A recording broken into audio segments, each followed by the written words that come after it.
लमाणू रुलियासी त छाहे असां लमाणू रुलियासी त छाहे न मंज़िल जे रास्ता भुलियासी त छाहे न मंज़िल जे रास्ता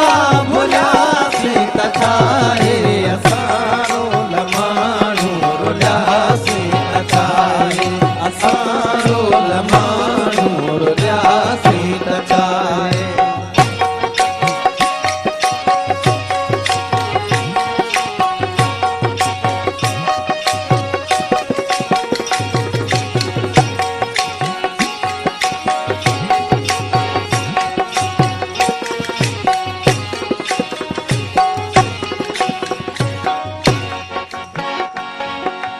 असां जे कॾहिं मन में मंदर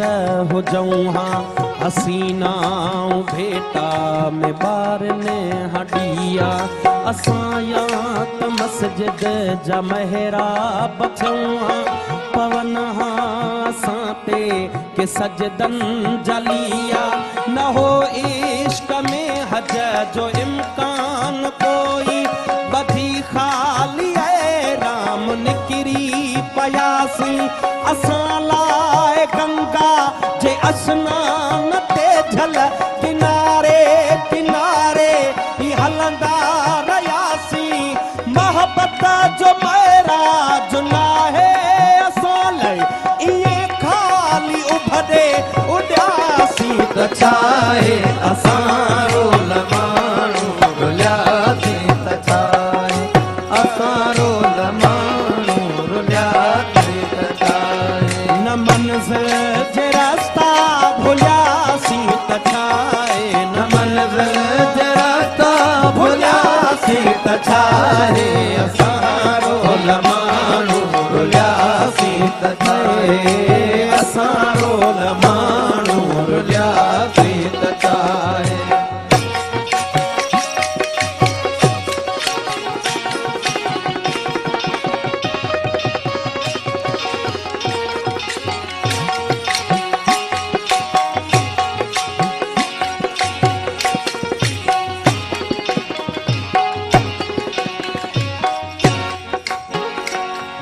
न मिलियूं वारनि खे खणियूं आङिरिन जूं न ज़ुल्फ़नि मां आई हवा का ओठे जी ज़माने में भुलिजी कई कहीं न हूंदी असां लाइ गणती कपर ते रुठे जी हसीननि जे हूंदे अकेलो गुज़ारण वॾी साबिती अभागे हुजण जी असांजी त तक़दीर कंहिं वक़्तु सखणी कई नाहे दावा सभागे हुजण जी असां लाइ सुनसान सभु घर घिटीअ में वञी कंहिं बि दर वटि रुकियासी त छाहे असां लमाणू रुलियासी त छाहे असां लमाणू रुलियासी त छाहे न मंज़िल जे रास्ता भुलियासी त छाहे न मंज़िल जे रास्ता भुलियासी त छाहे असां लमाणू रुलियासी त छाहे असां लमाणू रुलियासी त छाहे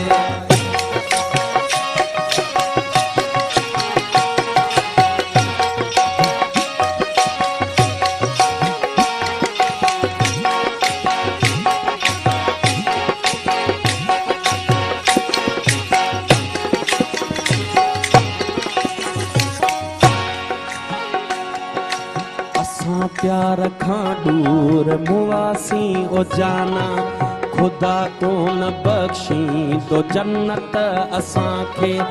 हथड़नि ते मेंदीअ जी हसरत असां खे मिली का न का अहिड़ी दावत असां खे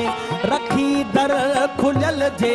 ॾिसनि राह पंहिंजी असां खे निगाहूं से हथ कोन आयूं जिथे थक बदन जा भजन समूरा खुलियल दिल ऐं बाहूं से हथ कोन आयूं आहे इन असां जाने रुसियासी त छाहे असां रोल माण्हू रुलियासी त छाहे असां रोल माण्हू रुलियासी त छाहे न मंज़िल जे रास्ता भुलियासी त छाहे न मंज़िल जे रास्ता भुलियासी त छाहे असां